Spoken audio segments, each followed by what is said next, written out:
Part 1. You will hear a conversation between a cashier in a bank and a customer. The customer is asking for advice about traveller's checks.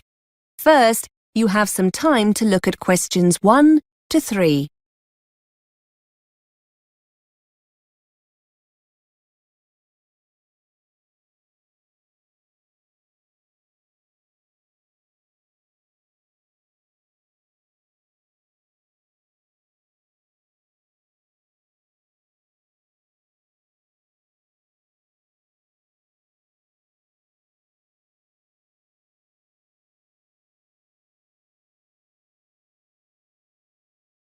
Listen carefully and answer questions 1 to 3. Good morning. How can I help you? Yes, hello. I'm going away on holiday next month and I was wondering if you could give me some advice about traveller's checks. Yes, of course. Where are you off to? Anywhere nice? To France, to Paris for a week. Oh, lovely. So how many checks would you like to order? Well, before I do, are they the best option, traveller's checks? Well, they're certainly safer than taking cash. If they get lost or stolen, they can be replaced, usually within 24 hours. It's a good idea to have a small amount of cash, though, for snacks and taxis, that sort of thing. Yes, that's what I was thinking. What about my credit card? Are there any charges for using it abroad? No, it's debit cards that get charged for ATM withdrawals, not credit cards. And remember, anything you buy with the card might be covered by insurance. So if something you buy turns out to be faulty or... Before you hear more of the conversation, you have some time to look at questions 4 to 10.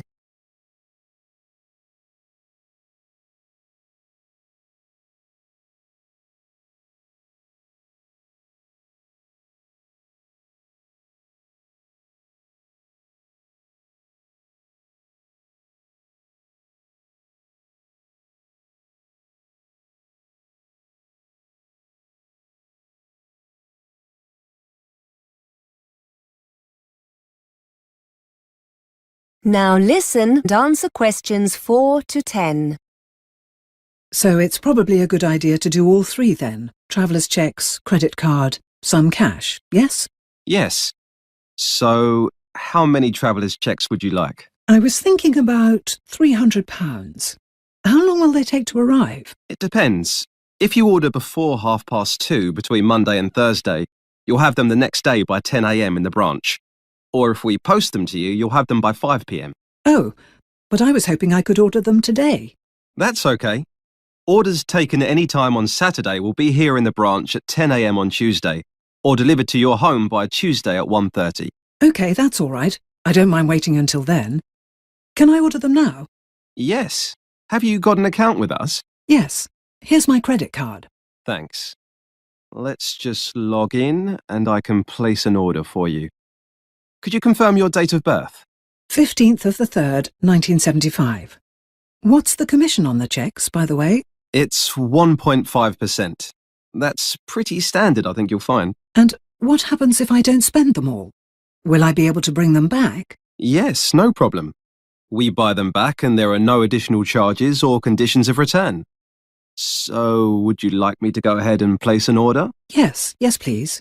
Would you be coming in to collect them? I don't think I'll have the chance to come into the branch on Tuesday. Could you send them to my house? No problem. Can I just check your address? 54 Tavistock Road? Yes, that's right. Postcode CB1 3LR? That's it, yes. OK.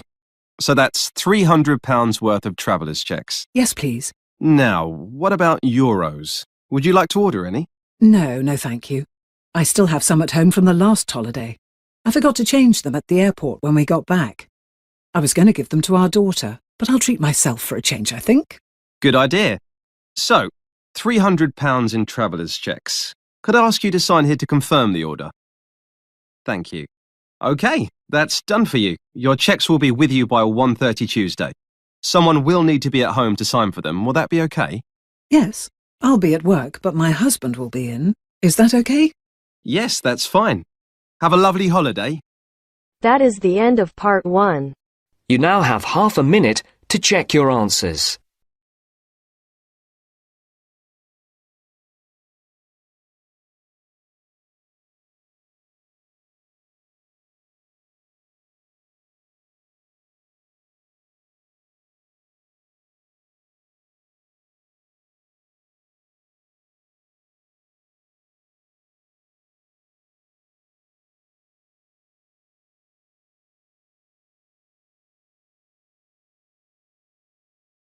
Now turns to part 2. Part 2. You are going to hear an interview with a student advisor on a podcast. The advisor is giving financial advice for overseas students going to the UK to study at university.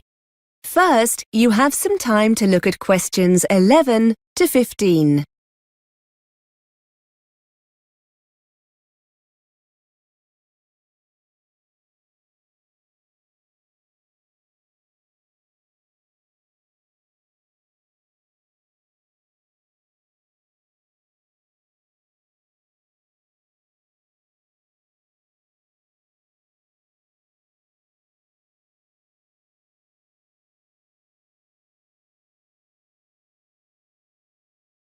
Now listen and answer questions 11 to 15.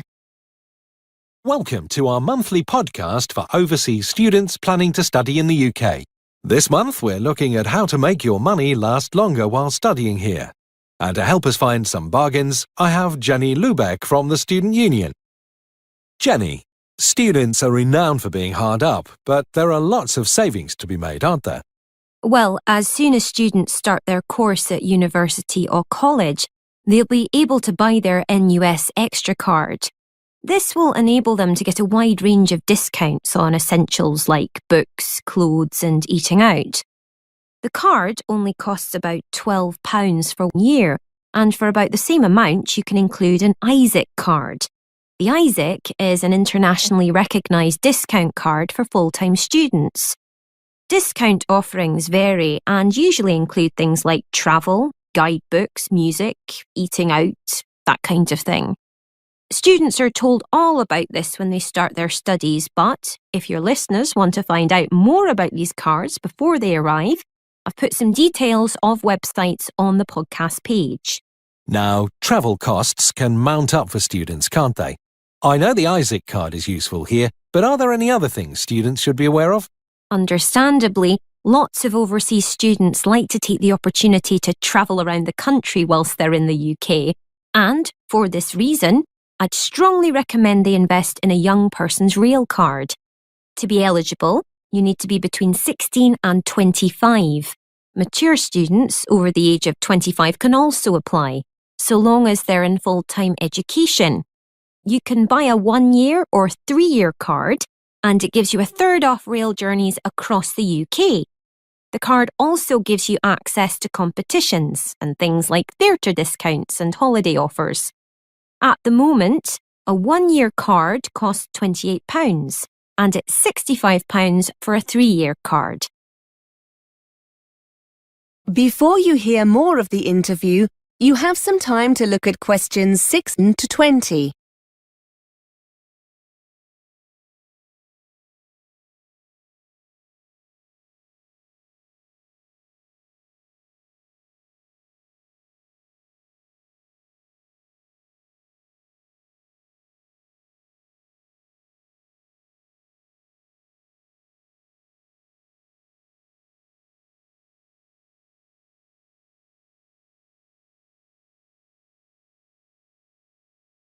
Now listen and answer questions 16 to 20.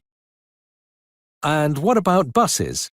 Well, as well as the rail card, it's also more than likely the local bus operators will offer discounted bus travel with their own travel cards. These aren't aimed specifically at students, but can still save you a lot of money if you use the buses regularly. You can usually get these cards for a week, a month, a term, or a whole year, with bigger savings the longer the period. Another advantage of these cards is that, as well as making it cheaper to commute to and from university, you'll also find them very handy free transport whenever you need to do some shopping or visit friends in your area. Are there any cultural things that students coming to the UK might not be aware of that can save them money? Some overseas students are surprised by the amount of recycling that goes on in the UK, and much money can be saved in the process. There'll be a roaring trade in used course books in the Student Union on campus. Lots of students who were on the same course as you the year before will be selling their books at the end of their course. They'll be a lot cheaper than buying them new. Off campus, you'll find lots of charity shops in your local town centre with a good selection of novels, and you'll often get some really nice clothes, CDs and DVDs that people have donated, and all at very cheap prices. Of course, shopping in this way means you're contributing to a worthwhile cause as well. And check your local paper frequently for car boot sales. Car boot sales are a very British style of market, where private individuals come together to sell home and garden goods. In fact, they're a great way of recycling some of your own unwanted stuff and can help you make some money in the process. Finally, there are websites and mailing lists where local people offer up items they no longer want for free, as long as you agree to collect them. That is the end of part 2. You now have half a minute to check your answers.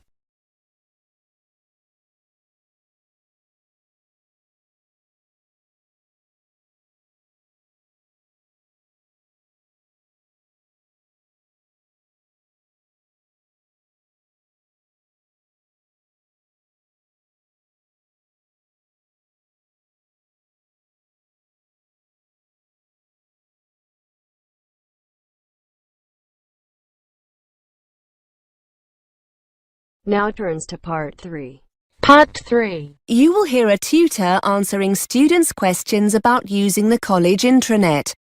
First, you have some time to look at questions 21 to 25.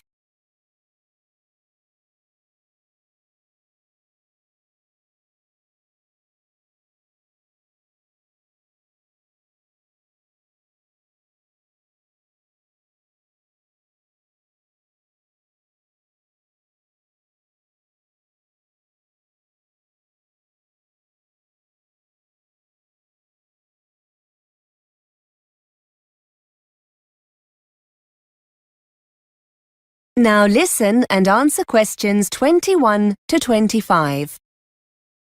Hi everyone. I know you have lots of questions about the college intranet. My inbox is full of messages. I thought it would be quicker and more useful to come in and talk to you rather than respond to all the messages. I'm happy to answer, or try and answer, any questions you have about how to use it when we'll be making things available online. I'm the ICT champion for the department, so hopefully I'll be able to help. Yes, Mark, fire away. Can you tell us when the assignments are going to be put online? If you're talking about your second assignment, that should be on already. I uploaded it last Monday. Wait a minute, let me check the schedule. Here we are. No, tell a lie. It was the following day, the 14th. Tuesday, the 14th of October. Have you logged into the intranet yet? No. If the assignment's there, I'll download it after we've finished. Are you putting all the assignments up? Yes, I've been waiting for your subject tutors to email them to me. As soon as I have them all, I'll put them online. There's a deadline of the 24th of November. All course assignments need to be online by then. That's college policy for all staff, so they'll be there then for sure. Will there be anything else? Timetables, trip information, that kind of thing? Only there wasn't much online for our course last term. I know, but we're making more of an effort this time. We'll be releasing your marks for the first assignment soon. That'll be the 17th of November. You'll find them in your My Grades area. Again, the timetables are already there, Mark. You need to log in. I made these available at the beginning of term in September. According to the schedule here, the booking forms, for those who want to go on the Belgium trip, will be available next week on the 29th of October. So don't forget to check then. You need to get these back to us quickly if you want to go. The trip's coming up soon, isn't it? Let's see. Yes, the 19th of November. Now remember, there are lots of learning materials on the intranet as well. Quizzes, web links. Before you hear more of the conversation, you have some time to look at questions 26 to 30.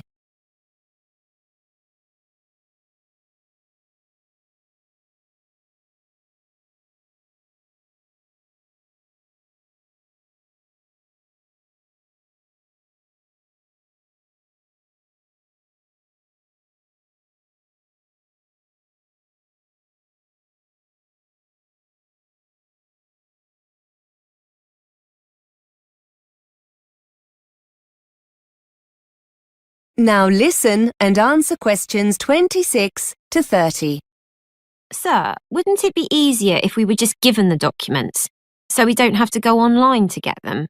I know it seems a little frustrating, Claire, but we're doing it this way for a good reason. We're trying to cut down drastically on the amount of paper we get through. I'm afraid that students are always losing documents we give out in class. So we've decided to stop doing this. You have a limited printing allowance, which means you'll probably be more careful with any documents you have to print off. Besides, it means you'll always know where the information is when you need it. If you're at home and you forget an important date or need a document urgently, you can always log into the intranet and get it. You said something about quizzes, sir. Yes, we've had permission from the exam board to put some of their past papers online in an interactive form. That means you'll be able to get answers immediately with some feedback. They'll make a nice change from using the paper copies. Most of them are already online, and I'll be putting the rest on over the next couple of weeks. As I said, they're authentic past papers, so you'll get a really clear idea of your progress. Just to let you know, the technology tracks your scores, so your tutors will be able to tell who's having problems and what areas of the syllabus you might need help with. So it's definitely worth spending some time doing them. That is the end of part 3. You now have half a minute to check your answers.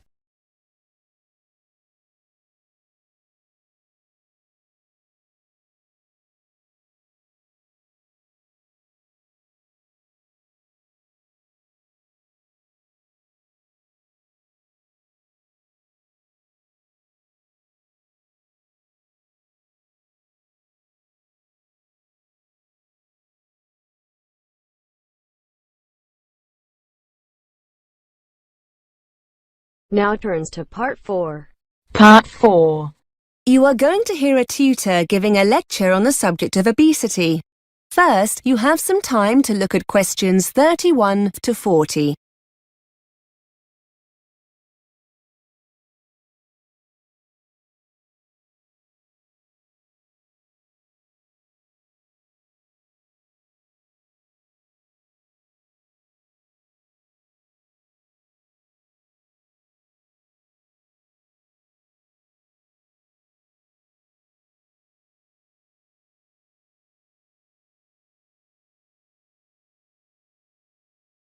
Now listen and answer questions 31 to 34. Good afternoon. Today we're continuing our investigation into obesity. We've looked at several factors causing obesity, including lack of exercise and a general sedentary lifestyle, and the role the media plays in promoting the consumption of high-calorific food. In the coming weeks, we'll go on to examine serious eating disorders, such as anorexia nervosa and bulimia nervosa. The decline in formal eating times within the family and the subsequent increase in the degree of snacking that takes place have had a significant effect on obesity.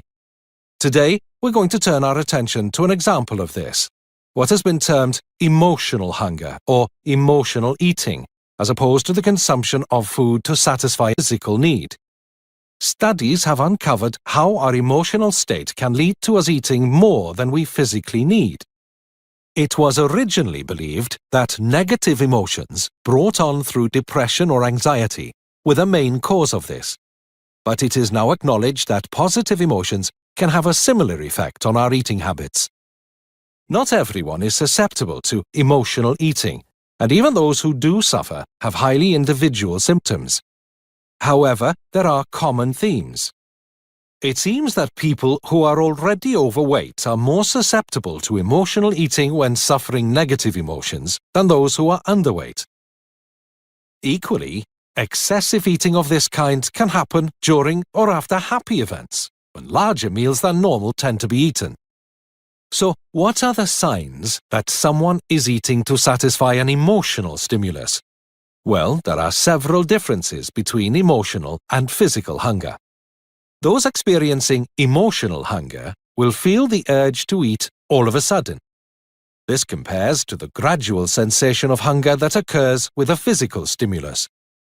Interestingly, and I'm sure many of you will recognize this, when you're eating to satisfy an emotional need for food, the craving will often be for a specific item, like a pizza or something sweet like ice cream. In this kind of situation, nothing else will really satisfy the craving. When the urge to eat is driven by a physical need, you're far less bothered about what you eat. Emotional hunger makes the individual feel the craving must be satisfied immediately by whatever the specific kind of food is. I'm sure we've all experienced that feeling. I must have some chocolate now. In contrast, the need to satisfy sensations of physical hunger seems less urgent. Emotional eaters will carry on eating even when they're full. A person eating to satisfy a physical hunger will be more likely to stop. Finally, and probably not surprisingly, feelings of guilt often follow emotional eating, but not when eating normally. This has serious consequences for those working with patients suffering with obesity.